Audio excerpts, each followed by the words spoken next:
Okay சரி நம்ம என்ன இருக்கோம் 9 நம்ம பார்த்துட்டோம். ஸோ இது எது பார்க்க போறோம்னா 10வது பார்க்க போறோம். 10வது என்ன சொல்றாங்கன்னா கடன் கொடுத்தோருக்கு செலுத்த வேண்டியதுல பார்த்தீங்கன்னா 15% கழிவு நீங்கி கடன் கொடுத்தோருக்கு செலுத்திய காசு பார்த்தீங்கன்னா 3,40,000. என்ன சொல்றாங்கன்னா கடன் கொடுத்தோருக்காரு. ஸோ கடன் கொடுத்தோருக்கு சரியா கடன் கடன் கொடுத்தோருக்காரு. ஸோ இப்போ கடன் கொடுத்தோருக்கு பார்த்தீங்கன்னா 15% கழிவு நீங்கி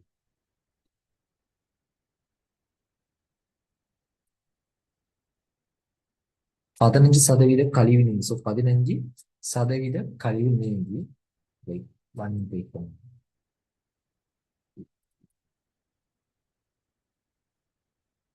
ஓகே 15 கழிவு நீங்கி நீங்க எவ்வளவு காசா செலுத்திருக்கீங்கன்னா 3,40,000 அதாவது காசா நம்ம செலுத்திருக்கோம்.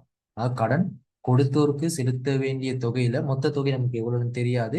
அந்த செலுத்த வேண்டிய தொகையில பாத்தீங்கன்னா 15% கழிவு நீங்கி நம்ம எவ்வளவு காசா செலுத்திருக்கோம் 3,40,000 செலுத்திருக்குமா.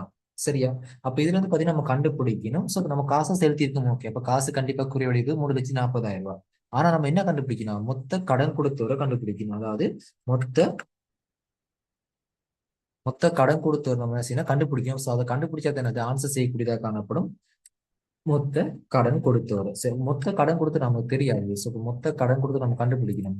ஸோ மொத்த கடன் கொடுத்து கண்டுபிடிக்கிறதுக்கு நமக்கு என்ன செய்யணும்னா இதுல பாத்தீங்கன்னா 3,40,000 பாத்தீங்கன்னா எத்தனை வீத சமனாலும் நம்ம கண்டுபிடிக்கணும். ஸோ இந்த 3,40,000 எத்தனை வீத சமனா இருக்கணும்னா நமக்கு என்னை கணக்கு செய்யும் போது என்னைக்கும் கணக்கு செய்யும் போது பாத்தீங்கன்னா 100 வீதத்துக்கு கணக்கு செய்யும். இன்னைக்கு கணக்கு செய்யும்போது பாத்தீங்கன்னா எத்தனை வீதத்துக்கு கணக்கு செய்யணும்னா 100 வீதத்துக்கு நம்ம கணக்கு செய்வோம்.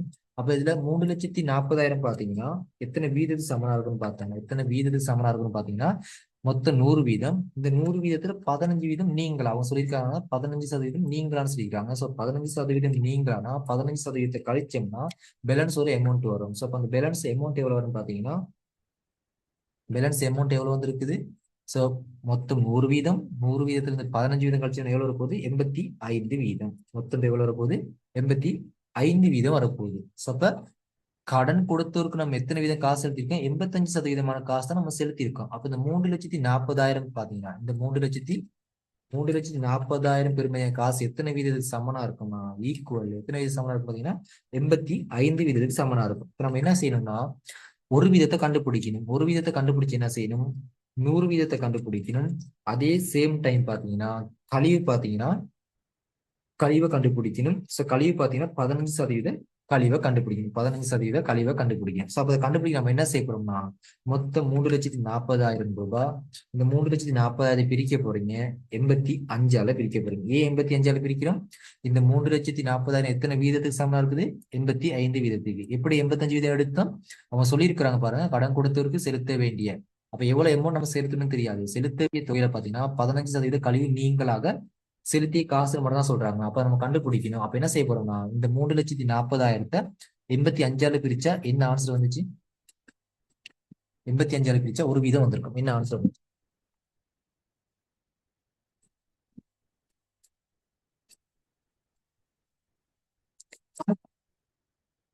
ஆயிரம் 3,40,000 85ஆல பிரிச்சீங்கன்னா என்ன ஆன்சர் வந்துருச்சு 4,00,000 சரி 4,000 ரூபாய் வந்திருக்கும். எவ்வளவு வந்திருக்கும் 4,000 ரூபாய் வந்திருக்கும். 4,000 ரூபாய் வந்துச்சா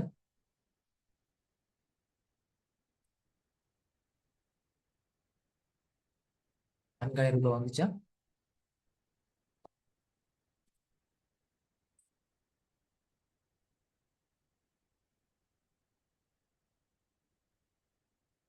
சோ 4,000 ரூபாய் வந்திருக்கும். சோ இந்த 4,000 ரூபாய் என்ன செஞ்சிருப்பீங்கன்னா பெருக்கி இருப்பீங்க 100ஆலேயே 100ஆல பெருக்க போறீங்க 100 வீதத்தை பெஸ்ட்டா கண்டுபிடிக்க போறோம். அப்போ 100ஆல பெருக்கினீங்கன்னா சோ 100ஆல பெருக்கி இருக்கும். சோ 100ஆல பெருக்கினா டோட்டல் அமௌண்ட் வந்திருக்கேன் எவ்வளோ 4,00,000 ரூபாய். அப்ப கடன் கொடுத்தவருக்கு செலுத்த வேண்டிய மொத்த தொகை பாத்தீங்கன்னா கடன் கொடுத்தவருக்கு செலுத்த வேண்டிய மொத்த தொகை பாத்தீங்கன்னா கடன் கொடுத்தவருக்கு செலுத்த வேண்டிய மொத்த தொகை பாத்தீங்கன்னா 4,00,000 ரூபாய். அப்ப 4,00,000 பெறுமதியான கடன் கொடுத்தவருக்கு செலுத்த வேண்டியதுல பாத்தீங்கன்னா நம்ம எவ்வளவு காசா செலுத்திருக்கோம் 3,40,000 தான் காசா செலுத்திக்கிறோம். 3,40,000 காசா செலுத்திருக்கோம். மொத்தமா கடன் கொடுத்தவருக்கு எவ்வளவு செலுத்திருக்கணும் 4,00,000 ரூபாய் செலுத்திருக்கோம்.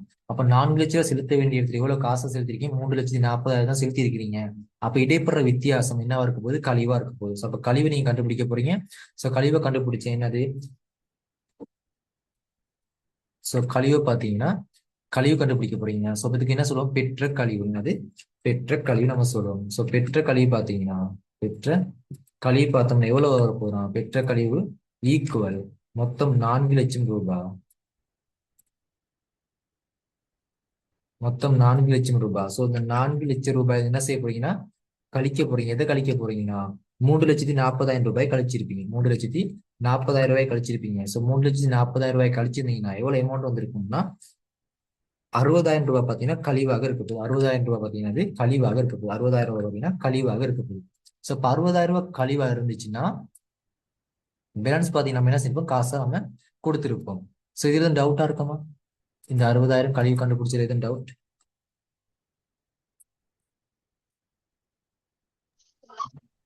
அண்ணா இதே கணக்கு கொஞ்சம் திரும்ப விளங்கப்படுத்திடுங்க. இது ரொம்ப முக்கியம். ஏன்னா இதுல கழிவெல்லாம் கொடுத்துருக்காங்க. அப்ப இதெல்லாம் ரொம்ப முக்கியமா இருக்கும். இது கழிற விலைங்கிட்ட தான் செய்யக்கூடியதா இருக்கும். பாருங்க என்ன சொல்றாங்கன்னா, கேள்வி திரும்ப வாசிக்கிறேன். கடன் கொடுத்தோருக்கு செலுத்த வேண்டிய, சரியா, எவ்வளவு அமௌண்ட் நம்ம செலுத்த செலுத்த வேண்டி இருக்கு நமக்கு தெரியாது. சரியா, கடன் கொடுத்தோருக்கு செலுத்த வேண்டிய தொகையில பாத்தீங்கன்னா, செலுத்த வேண்டிய தொகையில 15% கழிவு நீங்கி கடன் கொடுத்தவருக்கு செலுத்திய காசு. சரியா, 15% கழிவு கழிச்ச பிறகு நம்ம ஒரு காசு கொடுத்திருக்கோம். அந்த காசுன்ற விலையை தான் கொடுத்திருக்காங்க. எவ்வளவு? 3,40,000 ரூபாய் காசா நம்ம கொடுத்திருக்கோம். சரியா, அப்ப காசா கொடுத்தா கண்டிப்பா வந்து காசு குறைவடைஞ்சிருக்கும். அப்ப காசு கணக்கு செலவு. அதே மாதிரி பாத்தீங்கன்னா கடன் கொடுத்தவர் வந்து நிறுவனத்துக்கு ஒரு பொறுப்பு. அப்ப பொறுப்பு குறைவடைஞ்சா கடன் கொடுத்தவர் கணக்கு வரும். அது ஓகே தானே. ஆனா இங்க ரொம்ப முக்கியம், 15% கழிவுன்னு சொல்லி இருக்கிறாங்க. அப்ப இந்த கழிவு பெஸ்ட் நம்ம கண்டுபிடிக்கணும். கழிவையும் கண்டுபிடிக்கணும். மொத்த கடன் கொடுத்து ஒரு 100% கண்டுபிடிக்கணும். அக்கௌண்டிங்ல என்னை கணக்கு செய்யும் போது நம்ம மொத்தமா 100% செய்ய போறோம். அப்ப பாத்தீங்கன்னா மொத்தத்தை நம்ம கண்டுபிடிக்கணும். அப்ப இந்த 3,40,000 பெஸ்ட்டா எத்தனை வீதத்துக்கு சமனா இருக்குன்னு கண்டுபிடிக்கணும். அதை தான் என்ன போட்டிருக்காங்க. அக்கௌண்டிங்ல மொத்தம் 100% எடுத்து செய்ய போறோம். இதுல பாத்தீங்கன்னா என்ன சொல்றாங்கன்னா 15% கழிவு நீங்கின்னு சொல்றாங்க. ஸோ 15% கழிவு நீங்கினா அந்த 15% கழிவை கழிச்ச பிறகுதான் நம்ம காசா செலுத்தி இருப்போம். அப்ப இந்த 15% காசை 15% நம்ம கழிச்சோம்னா பேலன்ஸ் பாத்தீங்கன்னா 85%. 85%. இந்த 85% தான் என்ன செஞ்சிருக்கோம்னா காசா நம்ம செலுத்தியிருக்கோம். அப்ப இந்த 3,40,000 வந்து எத்தனை வீதத்துக்கு சமனா இருக்கும்? 3,40,000 எத்தனை வீதத்துக்கு சமனா இருக்க போகுது? 85% சமனா இருக்க போகுது. சரி, அப்ப நம்ம ரெண்டு கேள்வி கண்டுபிடிக்கணும். ஒண்ணு பாத்தீங்கன்னா இது கொஸ்டின் மார்க். சரியா, இது நமக்கு தெரியாது. இது பாத்தீங்கன்னா கேள்விக்குறியா இருக்கு, நம்ம கண்டுபிடிக்கணும்.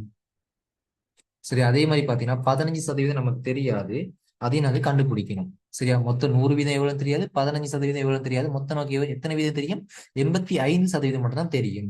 சோ அப்ப நமக்கு என்ன செய்யணும்? 100%யும் 15%யும் கண்டுபிடிக்கணும்னா ஒரு வீதம் கண்டுபிடிக்கணும். அப்போ ஒரு வீதத்தை கண்டுபிடிக்க என்ன செய்ய போறீங்க? மொத்தம் 3,40,000 இதை பிரிக்க போறோம். எத்தனையால பிரிக்க போறோம்? பாத்தீங்கன்னா 85ஆல பிரிக்க போறோம். 3,40,000 எத்தனையால பிரிக்க போறீங்க? 85ஆல பிரிக்க போறீங்க. சோ அப்ப 85ஆல பிரிச்சோம்னா எவ்வளவு இருக்கு? 4,000. ஒரு வீதம் எவ்வளவு வந்திருக்குது? 4,000 ரூபாய் வந்திருக்குது. ஒரு வீதம் எவ்வளவு வந்திருக்கு? 4,000. ஒரு வீதம் தான் 4,000னா 100 வீதம், அதாவது இந்த 100 வீதத்தை கண்டுபிடிக்கணும். அப்ப 100ஆல பெருக்குனீங்கன்னா எவ்வளவு வரப்போகுது? 100ஆல் பெருக்கணும்னா என்ன அமௌண்ட் வரப்போகுதுன்னா 4,00,000 ரூபாய் வரப்போகுது. அப்ப மொத்த கடன் கொடுத்தது எவ்வளவு? 4,00,000 ரூபாய். அப்ப 100% எவ்வளவு வந்திருக்குது? 4,00,000 ரூபாய். சரியா, அது கிளியர். இப்ப என்ன செய்யணும்? அடுத்து என்ன கண்டுபிடிக்கணும்? 15 வீதத்தை கண்டுபிடிக்கணும். அப்போ ஒரு வீதம் தான் 4,000னா 15 வீதத்தை நீங்க என்ன செஞ்சிருப்பீங்க? 15ஆல பெருக்கணும் கண்டுபிடிச்சிருக்கலாம். அது ஒரு வே. அதாவது அதை எப்படி செய்யறதுன்னா இந்த இடத்துல நான் செய்யறேன். ஓகேவா? சோ ஒரு வீதம் தான் 4,000 தான். ஒரு வீதம் தான் 4,000னா தர என்ன செஞ்சிருப்பீங்க? தர பெருக்கிருப்பீங்க 15ஆல. சோ 15ஆல பெருக்கணும் எவ்வளவு வரப்போகுது? 60,000 ரூபாய் வரப்போகுது. எவ்வளவு வரப்போகுது? 60,000 ரூபாய் வரப்போகுது. சரியா, இது பாத்தீங்கன்னா இந்த கழிவை கண்டுபிடிக்கிறதுக்கு. சரியா, இது ஓகே. 4,00,000 ரூபாய் நம்ம கண்டுபிடிச்சு 100 வீதம். 15 வீதம் கண்டுபிடிக்க பாத்தீங்கன்னா 15 வீதம் கண்டுபிடிக்க பாத்தீங்கன்னா மொத்தம் 4,000. ஏன் ஒரு வீதம் 4,000 கண்டுபிடிச்சிட்டோம். தர 15 எத்தனை வீதம்? 15 கழிவு சொல்லியிருக்காங்க. 15,000 60,000. இது ஒரு முறையில கண்டுபிடிக்கும். அப்ப நம்ம கழிவு தெரியும் எவ்வளவு? 60,000 ரூபாய் கழிவு. சரியா, இது இன்னொரு முறையில கண்டுபிடிக்கலாம். இப்படி பெற்ற கழிவு மொத்தம் கடன் கொடுத்தது எவ்வளவு? 4,00,000 ரூபாய். இது நம்ம எவ்வளவு காசா செலுத்திருக்கோம்? 3,40,000 காசா செலுத்திருக்கோம். அப்ப மொத்த கடன் கொடுத்தோர் மீதியிலிருந்து கடன் கொடுத்தது காசா செலுத்தினது கழிச்சோம்னா இடைப்பெற வித்தியாசம், இந்த இடைப்பெற வித்தியாசம் பார்த்தீங்கன்னா என்ன இருக்க போகுதுன்னா கழிவாக இருக்க போகுது. கிளியரா? அப்ப மொத்த கடன் கொடுத்தது 4,00,000 ரூபாய். கழிவு பாத்தீங்கன்னா 60,000 ரூபாய். நம்ம காசா செலுத்திருக்கோம் எவ்வளவு? 85%. காசா செலுத்தப்படுறது எவ்வளவு? 85%. அதே எவ்வளவு சொல்றாங்க? அது பாத்தீங்கன்னா கொடுத்துருக்காங்க ஈக்குவல் பாத்தீங்கன்னா 3,40,000 ரூபாய். கூட்டி பாருங்க. 4 லட்சம் 4 லட்சத்திலிருந்து 60,000 கழிச்சீங்கன்னா 3,40,000 வந்திருக்குது. இது கிளியரா?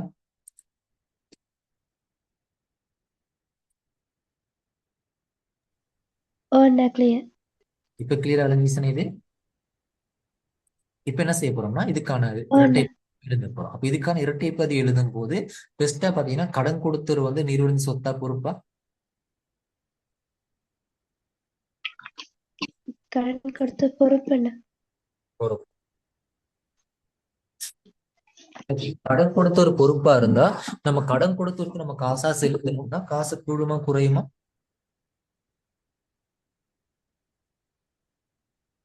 குறையுண்ணா. காசு குறைவடைய போது அப்ப நம்ம என்ன செஞ்சிருப்போம்?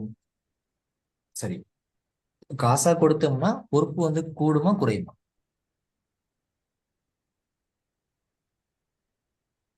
பொறுப்பு குறையுமண்ணா. பொறுப்பு குறைய பொறுப்புனா அப்ப கடன் கொடுத்தோர் குறைவடைய போறாரு. சோ அப்ப கடன் கொடுத்தோர் குறைவடைய போறார். கடன் கொடுத்தோர்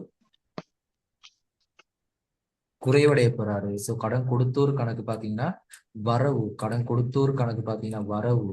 கடன் கொடுத்தோர் கணக்கு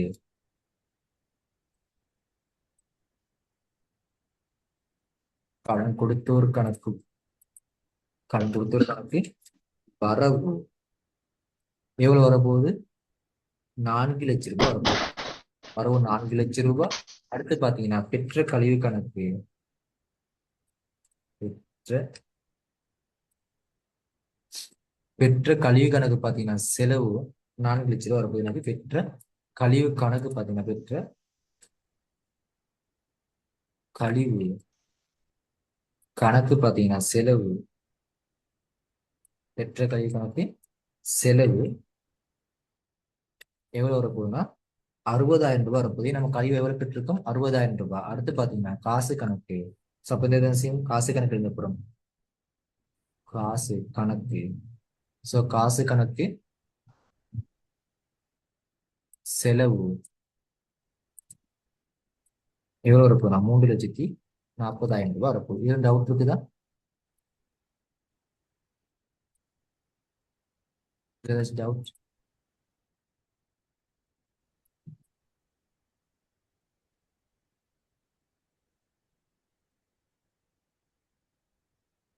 ஏதாச்சும் டவுட் இருக்குதா?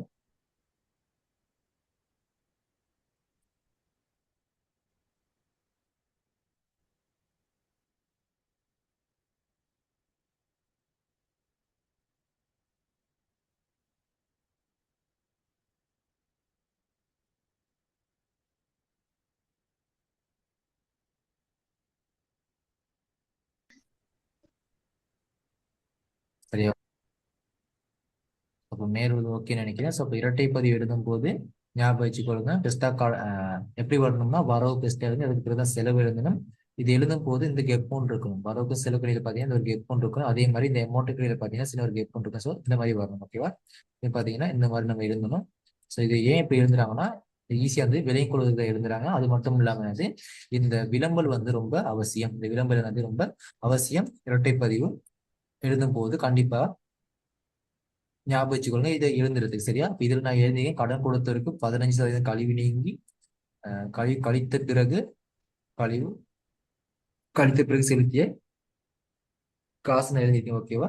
சோ இப்ப அடுத்து நம்ம என்ன செய்ய போறோம்னா இதுல அடுத்து என்ன பதிவு இருக்குன்னு பாத்தீங்கன்னா 10வது பாத்தீங்கன்னா 11வது கடன் கொடுத்தவருக்கு செலுத்த வேண்டிய 1 லட்சம் தொகையில் கடன் கொடுத்தவருக்கு செலுத்த வேண்டிய 1 லட்சம் தொகையில். அப்ப கடன் கொடுத்தவருக்கு நம்ம எவ்வளவு செலுத்த போறோம்?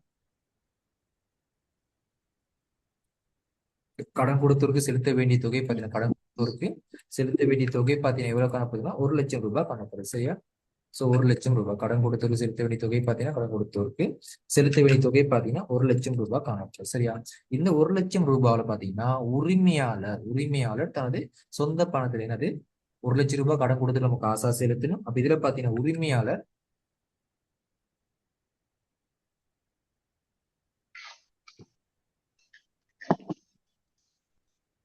சரியா?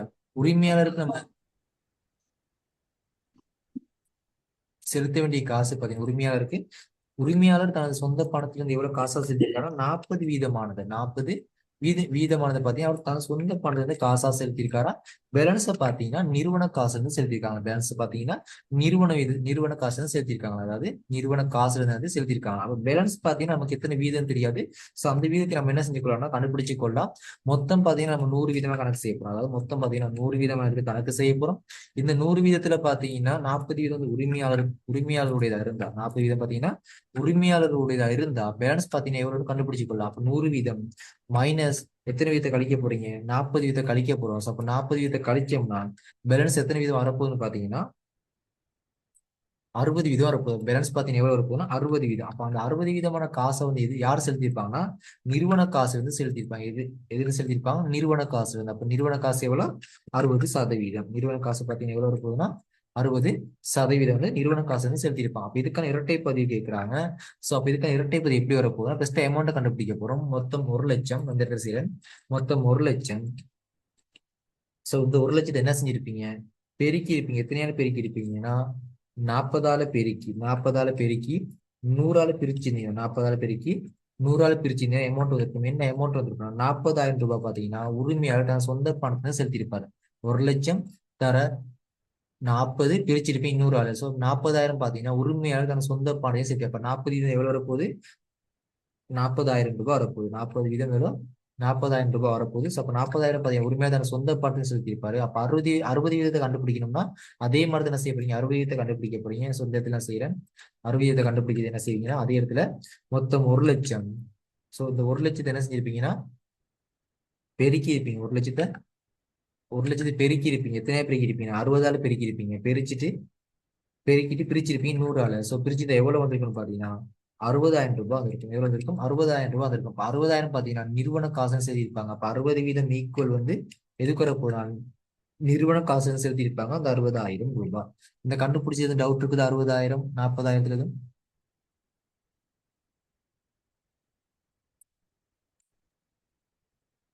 இல்லைண்ணா. இப்ப என்ன செய்ய போறோம்னா இப்ப இதுக்கான இரட்டைப்பதிவு இருந்த போறோம். அப்ப மொத்த கடன் கொடுத்துரும் நமக்கு தெரியும் பாத்தீங்கன்னா 1,00,000. அப்போ 1,00,000 கடன் கொடுத்துட்டு வந்து குறைவடைய போறார். ஏன் குறைவடைய போறார், நிறுவனத்துல பாத்தீங்கன்னா அவர் ஒரு பொறுப்பா இருக்கும். சோ பொறுப்பு குறைவடைய போகுது, 1,00,000 குறைவடைய போகுது. சோ கடன் கொடுத்தோர் கணக்கு வரவு 1,00,000 ரூபாய். அடுத்து பாத்தீங்கன்னா காசு கணக்கு, நிறுவனத்துல காசு எவ்வளவு செலுத்திருக்காங்க, 60,000 ரூபாய். சோ அப்ப 60,000 பாத்தீங்கன்னா காசு 60,000 ரூபாய் குறைவடைய போகுது. அதே சேம் சந்தர்ப்பத்தில் பாத்தீங்கன்னா உரிமையாளர் தனது சொந்த பணத்தால பாத்தீங்கன்னா ஏதாச்சும் ஒரு செயற்பாடு செஞ்சிருந்தாருன்னா, உரிமையாளர் தனது சொந்த பணத்தால ஏதாச்சும் ஒரு செயற்பாடு செஞ்சிருந்தா அது என்ன இருக்க போனா நிறுவனத்துடைய மூலதனமா கருதப்படும். So, அப்ப நிறுவனத்தின் மூலதனமா எவ்வளவு பதிவு செய்வோம்னா 40,000 ரூபாய் பதிவு செய்வோம். இதுக்கான விளம்பரம் என்ன செய்வீங்க, கடன் கொடுத்தோருக்கு காசாகவும் காசாக செலுத்தப்பட்ட காசு, கடன் கொடுத்தவருக்கு காசாக செலுத்தப்பட்ட காசு அப்படிலாம் எழுதிக்கலாம். நீங்க கடன் கொடுத்தவருக்கு 40% உரிமையா உரிமையா தன் சொந்த பணத்திலும், மறுபடியும் பாத்தீங்கன்னா நிறுவனத்திலிருந்தும் செலுத்தப்படுகிறது. இதுக்கு விளம்பரம் எழுதிருப்பேன். நான் விளம்பரம் எழுதல. சோ விளம்பரம் ஏன் எழுதலைன்னா உங்களுக்கு எது ஈஸியா இருக்குதோ, எந்த முறை ஈஸியா இருக்குதோ அதுக்கேற்ற மாதிரி விளம்பரம் எழுதிக்கணும். இது டவுட் இருக்குதா,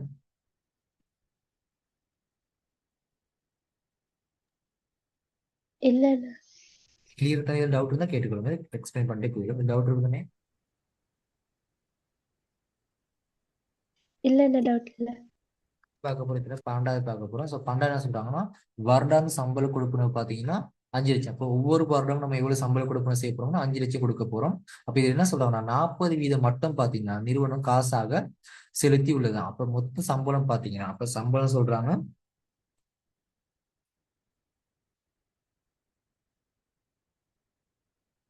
சோ சம்பளம் எவ்வளவு சொல்றாங்க பாத்தீங்கன்னா, வருடாந்த சம்பளம் பாத்தீங்கன்னா 5,00,000 ரூபாய். சரியா, இந்த 5,00,000 ரூபாய் சம்பளத்துல பாத்தீங்கன்னா உண்மையா பாத்தீங்கன்னா 5,00,000 ரூபாய் நிறுவனம் வந்து காசா செலுத்தி இருக்கும். ஆனா அவங்க என்ன சொல்லிட்டாங்கன்னா 5,00,000 ரூபாய் வந்து காசா செலுத்தல. எவ்வளவு காசா செலுத்திருக்காங்கன்னா 40%. மட்டும் தான் காசா செலுத்திருக்காங்க. எவ்வளவு செலுத்திருக்காங்கன்னா இந்த 40% வந்து காசா செலுத்தி இருக்கிறாங்க. அப்ப காசா செலுத்தப்பட்ட சம்பளம் எவ்வளவு, 40% காசா செலுத்தி இருக்கிறாங்க. அப்ப காசா செலுத்தப்பட்டதை பெஸ்ட்டா கண்டுபிடிக்கணும். அதே மாதிரி காசா செலுத்தப்படாததையும் கண்டுபிடிக்கணும். மொத்தம் நம்ம என்ன செய்வோம், 100 வீதத்துக்கு கணக்கு செய்யும். மொத்தம் என்னது, நம்ம 100 வீதத்துக்கு கணக்கு செய்யும். மொத்தம் பாத்தீங்கன்னா 100 வீதத்துக்கு நம்ம கணக்கு செய்வோம். சோ 100 வீதத்துக்கு கணக்கு செய்யும் போது 40 வீதம் இங்க காசா செலுத்தி இருக்கிறாங்க. சோ அப்ப 40 வீதத்தை கழிச்சீங்கன்னா 40 வீதத்தை கழிச்சீங்கன்னா பேலன்ஸ் எவ்வளவு வரப்போகுதுன்னா 60 வீதம். இந்த 60 வீதம் காசா செலுத்தி இருப்பாங்களா,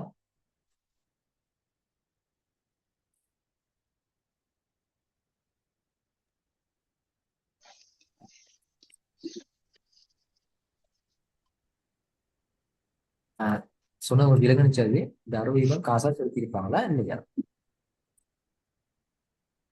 இல்ல. இல்ல, மொத்தம் 5 லட்சம் ரூபாய் சம்பளம் கொடுக்கணும். இதுல அவங்க என்ன சொல்றாங்க, கிளியரா மென்ஷன் பண்ணிருக்காங்க. 40 வீதம் மாத்திரம் என்ன செஞ்சிருக்காங்கன்னா நிறுவனம் வந்து காசா செலுத்தி இருக்குது. அப்ப பேலன்ஸ் வந்து காசா செலுத்தி இருக்க மாட்டாங்க. அப்ப பேலன்ஸ் எத்தனை வீதம்? 60 வீதம். அப்ப காசா செலுத்தப்பட்டது 40 வீதம், செலுத்தப்படாத வீதம் பார்த்தீங்கன்னா 60 வீதம். அப்ப இது ரெண்டையும் நம்ம கண்டுபிடிக்கணும். அப்ப ரெண்டையும் கண்டுபிடிக்க எந்த இடத்துல நான் செய்யறேன், ஓகே, பிரக்கெட்ல செய்யறேன். சோ அப்ப இதுல பாத்தீங்கன்னா மொத்தம் 5 லட்சம் ரூபாய். 5 லட்சம் ரூபாய் இது என்ன செய்ய போறோம்னா பெருக்க போறோம். எத்தனையால பெருக்க போறோம்? 40 வீதத்தால பெருக்க போறோம். எத்தனை பெருக்க போறோம்? 40ஆல பெருக்க போறோம். ஏன் 40ஆல நம்ம பெருக்க போறோம்னா காசா கொடுத்தப்பட்ட சம்பளத்தை கண்டுபிடிக்கிறதுக்காக. காசா செலுத்தப்பட்ட சம்பளத்தை கண்டுபிடிக்க. ஸோ இப்போ 40 வீதத்தால பெருக்கிட்டு என்ன செய்ய போறோம்னா 100ஆல பிரிக்க போறோம். ஸோ 100ஆல பிரிச்சோம்னா எவ்வளவு வரப்போகுது பாருங்க. ஸோ எவ்வளவு வந்துச்சு? 5 லட்சம்.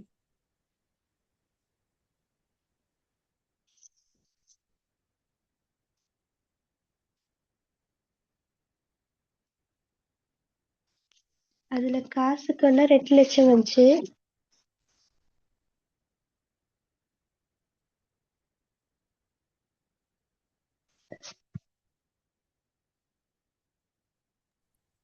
ஸோ காசுக்கு வந்திருக்கும் பாத்தீங்கன்னா 2 லட்சம் ரூபாய் வந்திருக்கும். பிரிச்சு வந்திருக்கும் அது ஈக்குவல் பாத்தீங்கன்னா 2 லட்சம் ரூபாய் வந்திருக்கும். அப்ப பேலன்ஸ், மத்த பேலன்ஸை கண்டுபிடிக்கணும். காசா செலுத்தப்படாத கண்டுபிடிக்கணும். 2 முறையில கண்டுபிடிக்கலாம். ஸோ 2 முறை நான் எக்ஸ்பிளைன் பண்றேன். ஃபர்ஸ்டா பாத்தீங்கன்னா 5 லட்சம் ரூபாய். இந்த 5 லட்சத்தை மறுபடியும் என்ன செஞ்சிருப்பீங்க? பெருக்கியிருப்பீங்க. 60ஆல பிரிச்சிருப்பீங்க 100ஆல. ஸோ அப்போ 100ஆல பிரிச்சு தான் வந்திருக்கும். எவ்வளவு வந்திருக்கும்னா 3 லட்சம் ரூபாய் வந்திருக்கும். எவ்வளவு வந்திருக்கும்? 3 லட்சம் ரூபாய் வந்திருக்கும். காசா செலுத்தப்படாத சம்பளம். இன்னொரு முறை பாத்தீங்கன்னா பிரக்கெட்ல எக்ஸ்பிளைன் பண்றேன். இன்னொரு முறை பாத்தீங்கன்னா மொத்தம் 5 லட்சம் ரூபாய் சம்பளம். இந்த 5 லட்சம் ரூபாய் சம்பளத்துல நீங்க காசா செலுத்தப்பட்ட சம்பளம் பாத்தீங்கன்னா 2 லட்சம் ரூபாய் கண்டுபிடிச்சிருக்கீங்க. ஸோ இப்ப 2 லட்சத்தை நீங்க மைனஸ் பண்ணீங்கன்னா 2 லட்சத்தை நீங்க மைனஸ் பண்ணீங்கன்னா பேலன்ஸ் பாத்தீங்கன்னா 3 லட்சம் ரூபாய் காசா செலுத்தப்படாத சம்பளம் வந்திருக்கும். கண்டுபிடிச்சதெல்லாம் கிளியரா? இது டவுட் இருக்குதா?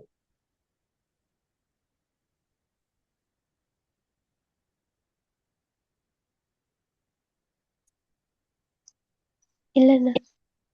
சரி, அப்ப இதுல பாத்தீங்கன்னா அப்ப இதுக்கான இரட்டை பதிவு எழுத போறோம். இப்ப என்னது, காசா செலுத்தப்பட்ட 2 லட்சத்துக்கும் காசா செலுத்தப்படாத 2 லட்சத்துக்கும் அதே மாதிரி பாத்தீங்கன்னா இரட்டை பதிவு எழுத போறோம். அப்ப இதுல பாத்தீங்கன்னா பெஸ்டா பாத்தீங்கன்னா நம்ம சம்பளத்துக்கு எழுத போறோம். அப்ப சம்பள கணக்கு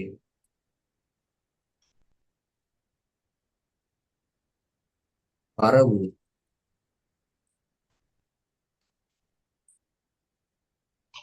சம்பள கணக்கு வரவு எவ்வளவு வந்திருக்கும்? மொத்த சம்பளம் எவ்வளவு செலுத்தியிருக்கும்? மொத்த சம்பளம் பாத்தீங்கன்னா காசா செலுத்தினாலும் காசா செலுத்தப்படாட்டியும் பாத்தீங்கன்னா சம்பளம் பாத்தீங்கன்னா நிறுவனத்தின் ஒரு செலவுன்ற மொத்த சம்பளம் வந்திருக்கும் 5 லட்சம் ரூபாய். அடுத்து பாத்தீங்கன்னா நீங்க காசா செலுத்தப்பட்ட சம்பளம், அப்ப காசு கணக்கு வந்திருக்கும். சோ காசு கணக்கு செலவுல வந்திருக்கும். காசு கணக்கு செலவு வந்திருக்கும். ஏன் காசு கணக்கு செலவுல ஏன் வந்திருக்குன்னா நீங்க காசா செலுத்தினா காசு நிறுவனத்துக்கு குறைவடைப்ப சொத்து குறைவடை போகுது. அப்ப சொத்து குறைவடைஞ்சா செலவு பக்கம் வரப்போகுது. அடுத்து பாத்தீங்கன்னா என்ன கணக்கு வரும்? சோ இதுக்கான இரட்டை பை சொல்லும் போகும். அடுத்து என்ன பதிவு வரும்? காசா செலுத்தப்பட்டது ஓகே. சம்பள கணக்கு வரும் 5 லட்சம் ரூபாய், காசு கணக்கு செலவு 2 லட்சம் ரூபாய். அடுத்து இன்னொரு பதிவு வரும். அது என்ன பதிவு தெரியுமா? அட்டொரு சம்பளம். சம்பள கணக்கு எவ்வளவு வரப்போகுது? 3 லட்சம் ரூபாய் வரப்போகுது. என்ன அடுத்து வரப்போகுது? அட்டொரு அடுத்து சம்பள கணக்கு. அட்டூர் சம்பள கணக்கு பாத்தீங்கன்னா செலவு எவ்வளவு வரப்போகுதுன்னா 3 லட்சம் ரூபாய் வரப்போகுது. ஸோ அப்ப இதுக்கு என்ன அதே மாதிரி என்னது விளம்பரம் எழுதியிருப்பீங்க. எப்படி விளம்பரம் எழுதியிருப்பீங்கன்னா ஃபர்ஸ்ட் என்ன செஞ்சிருப்பீங்க, அதாவது காசாக செலுத்தப்பட்ட சம்பளம் எழுதியிருக்கலாம். அப்படியே பாத்தீங்கன்னா 40 வீதமானது காசாக செலுத்தப்பட்ட சம்பளமும் 60 வீதம் செலுத்தப்படாத சம்பளம் பதிவுக்கான இரட்டை பதிவுன்னு இது எழுதியிருப்பீங்க. ஸோ இது உங்களுக்கு வாசிச்ச போது உங்களுக்கு எப்படி இலகுவா விளங்குதோ அதை அப்படி என்ன செய்ய போறீங்கன்னா விளம்பரம் எழுத போறீங்க. சரியா? இதுல டவுட் இருக்குதா?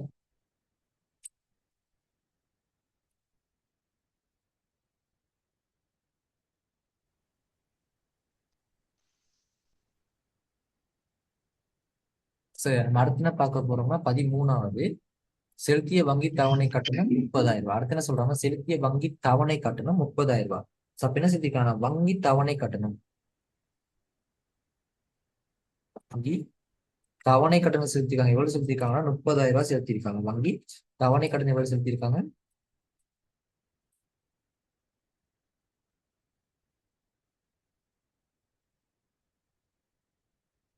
வங்கி தவணை கட்டணம் எவ்வளவு செலுத்திருக்காங்க, 30,000 செலுத்திருக்காங்க. வங்கி தவணை கட்டணம் எவ்வளவு செலுத்திருக்காங்க, 30,000 செலுத்தி